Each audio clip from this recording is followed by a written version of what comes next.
Good morning. My name is Naz. Today we have a very grateful Dr. Pratima Vishwakarma from Cornea Care Eye Clinic and SM Vishwakarma Memorial Eye Hospital. So we are talking about digital device impact on our eye health. हम ये बात करेंगे आज की digital device जो हम non stop use करते हैं, चाहे बच्चा हो या बूढ़ा हो या कोई भी एज ग्रुप का हो, नॉन स्टॉप यूज करने के उसके आईज पे क्या इफेक्ट पड़ते हैं, मैम आप प्लीज बताएंगे। ओके सो अगर हम बड़े लोगों का सोचें तो मेन इंपॉर्टेंट इफेक्ट जो होता है डिजिटल डिवाइसेस का, that is dry eye. So this is not a actual dry eye. It's not like कि आपका आई के टीयर का प्रोडक्शन कम हो रहा हो, आपके आंसू का प्रोडक्शन कम नहीं हुआ है। This is like more of a evaporative dry eye, कि आप जब डिजिटल डिवाइसेस ज्यादा देख रहे हैं, आपका स्क्रीन टाइम ज्यादा है, चाहे वो मोबाइल हो, लैपटॉप हो, टीवी हो, तब आप उसको कंटिन्यूअस देख रहे हैं और उसको कंटिन्यूअस देखने के कारण आंखों के जो टीयर फिल्म है उसका इवेपोरेशन ज्यादा हो रहा है। So this is not actual dry eye, but yes dry eye के सारे सिम्टम्स इसमें मौजूद रहेंगे। सो that is the main problem.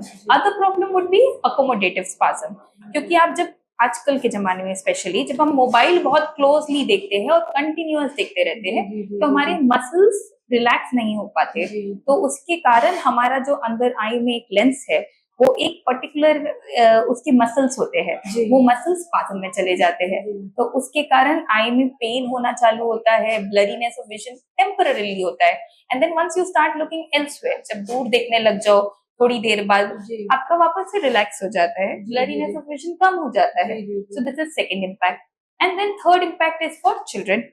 अगर हम कंटिन्यूअसली स्क्रीन टाइम हमारा पास में, मतलब हम देखते रहते हैं, स्पेशली मोबाइल देखते रहते हैं, इससे उनका थोड़ा सा मायोपिया के ऊपर भी इफेक्ट आ सकता है। दैट इज उनको विजन में तकलीफ हो सकती है, चश्मा लगने के चांसेस होते हैं। तो इसीलिए बच्चों का screen time, specially mobile that is near से देखने का, हमें कम करने की जरूरत है। तो मैम हमें कितनी देर तक मैक्स टू मैक्स यूज करना चाहिए? I would say 1 to 2 hours max, ठीक है। एंड उसमें भी इम्पोर्टेंट ये नहीं है कि आप कितना टाइम मतलब रख रहे हैं ओवर द डे, आप कितना टाइम, स्पेशली बड़े लोगों के लिए, मैं ड्राई आई के अगर पॉइंट ऑफ व्यू से बोलूं, बच्चों के लिए तो yes 1 to 2 hours max, okay. पर जब हम बड़े लोगों की बात करते हैं, I can not tell IT person कि आप सिर्फ 2 घंटे स्क्रीन टाइम रखो। अगर मैं उन्हें ऐसा बोलूं, उनका काम ही 8 से 9 घंटे या उससे ज्यादा होता है। So I can not tell them to stop their screen time, decrease their screen time. So more important is this कि आप कितना फ्रिक्वेंटली ब्रेक लेते हैं। Okay, so that is a very important thing which we can discuss further. जी। So ma'am मैं आपसे ये पूछना चाह रही हूँ कि जैसे हम डिजिटल डिवाइस जो यूज करते हैं, चाहे वो बच्चे हो या बूढ़े हो, कंप्यूटर हो गया, फोन हो गया, बहुत सारी चीजें हम यूज करते हैं, तो उससे ड्राई आइज की बहुत ज्यादा प्रॉब्लम होती है। बट कई बार लोगों को ये समझ नहीं आता कि उन्हें ड्राई आइज हो रहा है, बाद में पता चलता है बहुत टाइम के बाद। Yes. तो मैम उससे पहले कोई सिम्टम वगैरह होते हैं इसके? So a little bit of, as I said, this is not a true or dry eye.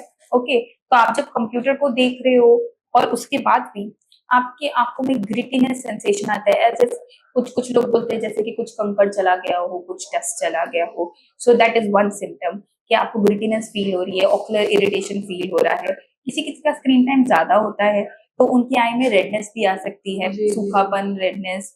तो ये चीजें मेन सिम्टम्स होते हैं। जी। तो मैम जो लोग ऑफिस में काम करते हैं, IT सेक्टर में या अदर कोई कंपनीज में काम करते हैं, जो स्टूडेंट्स हैं, उन्हें तो नॉन स्टॉप देखना ही पड़ता है। तो फिर वो क्या करें अपने?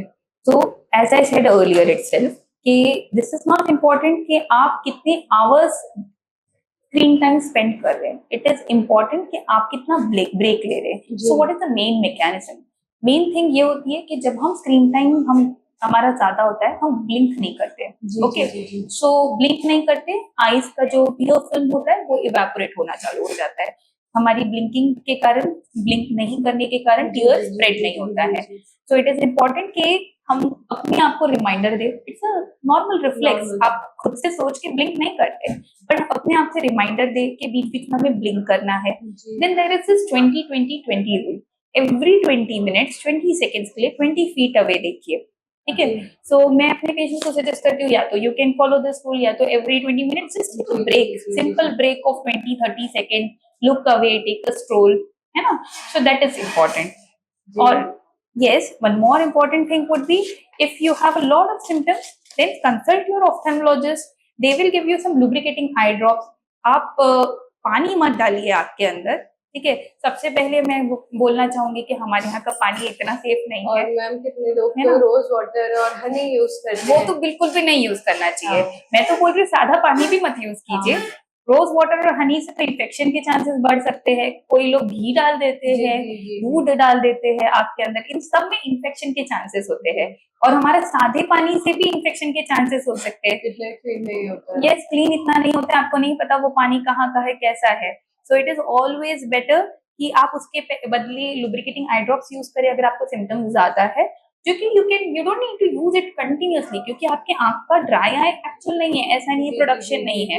आप जब आपको प्रॉब्लम हो रही है तब यूज कीजिए, या तो अगर आपको प्रॉब्लम बढ़ चुकी है और रेडनेस वगैरह आ चुका है तो आप एक रूटीन फॉलो कीजिए, जैसा भी आपको आपके ऑफ्थेल्मोलॉजिस्ट बताए एज पर द सिचुएशन। तो मैम लाइफस्टाइल मैटर करती है इन चीजों में कि ड्राई आईज हो जाए और डिजिटल चीजों की वजह से? लाइफस्टाइल यस, क्योंकि ऑब्वियसली अगर आपको प्रॉब्लम्स है तो फिर आपकी मतलब वर्किंग में इफेक्ट पड़ेगा। सो आपको एक रूटीन फॉलो करना पड़ेगा, जैसे मैंने आपको बोला 20-20-20 rule, blinking and all those things. आप कोल्ड कंप्रेशन वगैरह यूज कर सकते हैं इन बिटवीन। तो अगर ये सब आप फॉलो करते हैं एक रूटीन, जैसे हम एक्सरसाइज करते हैं वैसे हम आई एक्सरसाइज फॉलो करें। Eye exercise is the simple thing, okay. तो ये अगर आपका कंप्यूटर यूज ज्यादा है और आपके सिंपल आई एक्सरसाइज रूटीन आप फॉलो करते हैं, then you will definitely face less problems and you might not need lubricating eye drops also. But if you are having a higher amount of dry eye, induced dry eye, so then you need medications and then you need to check with your ophthalmologist once. So ma'am, is there any other advice you want to give us? Other advice would be simply, आपको कई बार ऐसा भी होता है कि आपको लग रहा है कि इस चीज से रिलेटेड है, अभी मैंने आपको इतनी सारी चीजें बताई है ना, सो आप हर चीज को एसोसिएट करने लग जाओगे। बिल्कुल, बिल्कुल। आपको लगेगा जो छोटा कंकर जैसा फील हो रहा है वो मे बी आपके कंप्यूटर यूज के कारण है, और आप उसको 3-4 दिन इग्नोर कर लो, तो वो चीज आपको नहीं करनी है। जी, जी। आपको रूटीनली जब भी आपको डाउट लगता है, ठीक है, कि आपका प्रॉब्लम थोड़े लंबे टाइम के लिए है, जी, जी, गो जी। And C N ophthalmologist, okay. तो उसमें ये होगा कि बाय चांस एक्चुअली में कोई फॉरेन बॉडी हो, जी, जी। ठीक है, जो आप इग्नोर कर रहे हो। सो कई बार कुछ कुछ फॉरेन बॉडी आपको तुरंत फील होंगी, जी। कुछ कुछ होती है ऑर्गेनिक फॉरेन बॉडीज, जैसे इंसेक्ट का, फ्लाई का विंग और समथिंग, जी, जी। ये इतने आसानी से आपको फील नहीं होता है। जी, जी, जी। सो इन दीज कंडीशन जिसमें वो इतने आसानी से आपको फील नहीं हो रहा है, आपने ऑप्थेल्मोलॉजिस्ट को दिखाना चाहिए। तो वो आपको बताएंगे कि नहीं नहीं नहीं, आपको है ना ये चीज है, और आप इन्फेक्शंस और बाकी प्रॉब्लम से बच सकते हैं। So thank you so much ma'am, Well- आप अब यहाँ पे आए और आपने लोगों को इन चीजों के बारे में अवेयर करा, क्योंकि कई बार हम यूज करते हैं और हमें पता ही नहीं होता है कितना साइड इफेक्ट हो रहा है। हम Correct. बहुत सारा टाइम वेस्ट करते हैं इन चीजों के ऊपर, फायदा कुछ होना नहीं, नुकसान ही है। Definitely. Thank you so much, आप आए। Thank you.